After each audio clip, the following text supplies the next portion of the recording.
Parte 2. Parece que nos descuidamos muito de nossa pombinha, mas não houve descuido, pois estes sofrimentos é que fazem com que ela voe mais alto. Então comecemos agora a ver como o esposo se comporta com ela e como, antes que isso aconteça plenamente, ele faz com que ela deseje com toda a intensidade o noivado, através de meios tão delicados que a própria alma não os compreende. Nem eu creio que vá conseguir dizê-lo de uma forma que se compreenda, a não ser aquelas almas que passaram por isso, porque se trata de impulsos tão delicados e sutis que provêm do mais íntimo da alma, e não conheço comparação que enquadre.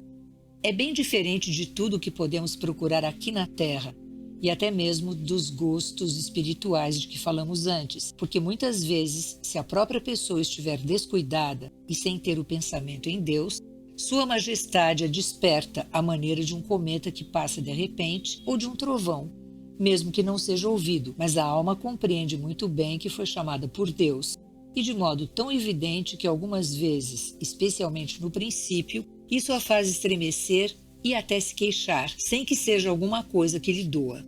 Sente-se ferida, mas de forma extremamente saborosa e sem atinar como ou quem a feriu. Sabe muito bem que se trata de algo precioso e jamais desejaria que aquela ferida fosse curada. Queixa-se com palavras de amor, até mesmo manifestas, sem poder fazer outra coisa a seu esposo, porque compreende que ele esteja presente, mas não queira se manifestar de forma a permitir que se deleite, e é uma dor aguda, ainda que saborosa e doce. E, embora preferisse, a alma não consegue deixar de senti-la. Mas isso ela não desejaria jamais. Isso a satisfaz muito mais do que o embevecimento saboroso, destituído de dor, sentido na oração de quietude.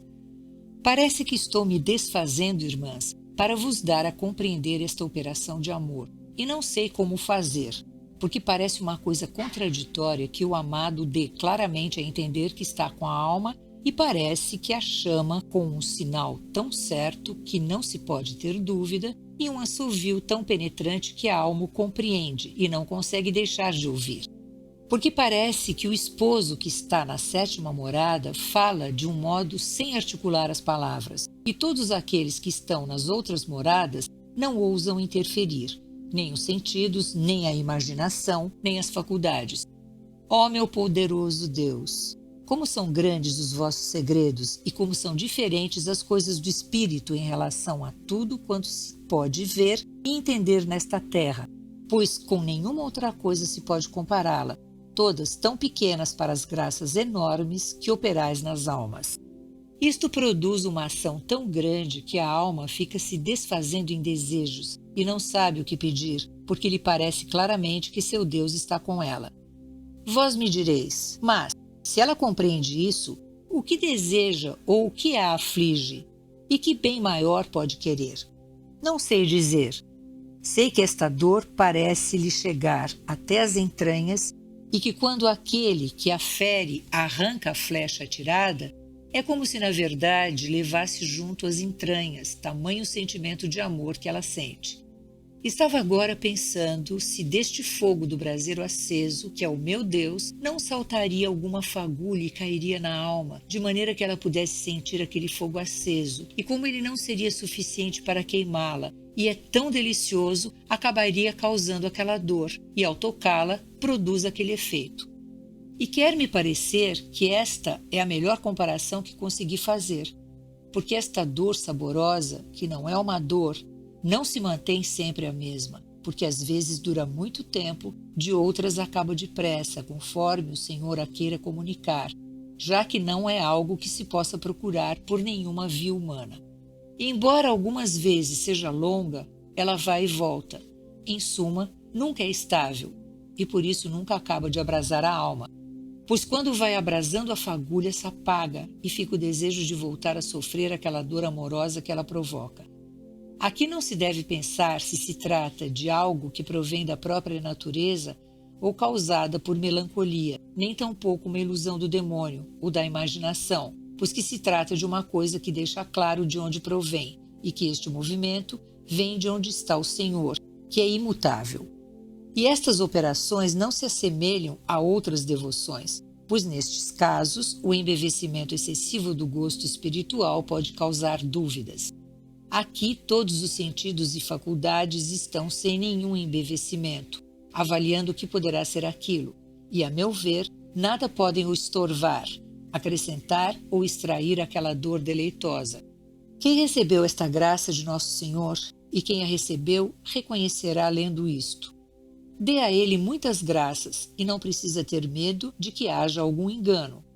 Tenha medo de vir a ser ingrato diante de tamanha graça e procure se esforçar em servir a Deus e aperfeiçoar em tudo sua vida, e verá até onde poderá ir e como receberá sempre mais e mais. Seja uma pessoa que durante muitos anos foi favorecida com esta graça e estava tão satisfeita que se sentiria muito bem paga se tivesse de servir o Senhor por uma multidão de anos com grandes sofrimentos. Seja Ele bendito para todo sempre. Amém. Podeis fazer uma observação sobre como se pode ter nisto mais certeza do que em outras graças. A meu ver, pelas seguintes razões. A primeira, porque jamais o demônio conseguirá produzir uma dor saborosa como esta. Poderá dar sabores e deleites que pareçam espirituais, mas não é de sua capacidade infundir tanto sofrimento junto com quietude e júbilo da alma, pois que todos os seus recursos apontam para as aparências, e suas dores, quando ele as provoca, nunca são, a meu ver, nem saborosas nem pacíficas, mas inquietas e de guerra. A segunda, porque esta tempestade saborosa vem de uma região diferente daquelas que o demônio pode dominar. A terceira, pelos grandes proveitos que traz para a alma, dos quais o mais frequente é a decisão de padecer por Deus e o desejo de ter grandes sofrimentos e se manter afastada dos contentamentos e conversações do mundo e outras coisas semelhantes. Que não é imaginação. Eis uma coisa que está muito clara. Porque, por mais que alguém tente outras vezes, não conseguirá reproduzir aquilo. E é uma realidade tão notória que a ilusão não é de maneira alguma possível, quer dizer, que se faça parecer que é sem ser. Também não se pode duvidar dela, e se alguma dúvida ficar, saiba que esses ímpetos não são verdadeiros. Quer dizer, duvidar se sentiu ou não aquilo, porque estes se fazem sentir como se fosse uma grande voz nos ouvidos. Quanto a ser melancolia, não leva a lugar nenhum, porque ela só cria e fabrica seus fantasmas na imaginação. Aquilo de que estamos tratando procede do interior da alma. Também pode ser que eu me engane, mas até ouvir outras razões de quem entenda isso, estarei firme nesta opinião. E também seja uma pessoa cheia o bastante de medos de ser enganada que nunca teve medo desta oração. Nosso Senhor também costuma ter outras maneiras de despertar a alma a qualquer hora. Estando rezando em voz alta, descuidada de seu interior, parece que lhe vem um abrasamento deleitoso, como se de repente surgisse um perfume tão intenso que se comunicasse através de todos os sentidos. Não estou dizendo que seja um perfume, mas faço esta comparação ou com algo semelhante, só para dar a entender como se percebe que o esposo está ali. Isto provoca um desejo delicioso de regozijar-se com sua alma, e com isto a alma se dispõe a fazer grandes atos e louvores a Nosso Senhor. O manancial desta graça é o mesmo de onde brota aquela de que falamos, mas aqui não há nenhum indício de dor, nem os próprios desejos de usufruir da presença de Deus são tão penosos. Isto é mais comum de ser sentido pela alma. Também não me parece que haja algo aqui para temer, por algumas das razões ditas acima, devendo-se procurar aceitar esta dádiva mediante ações de graças.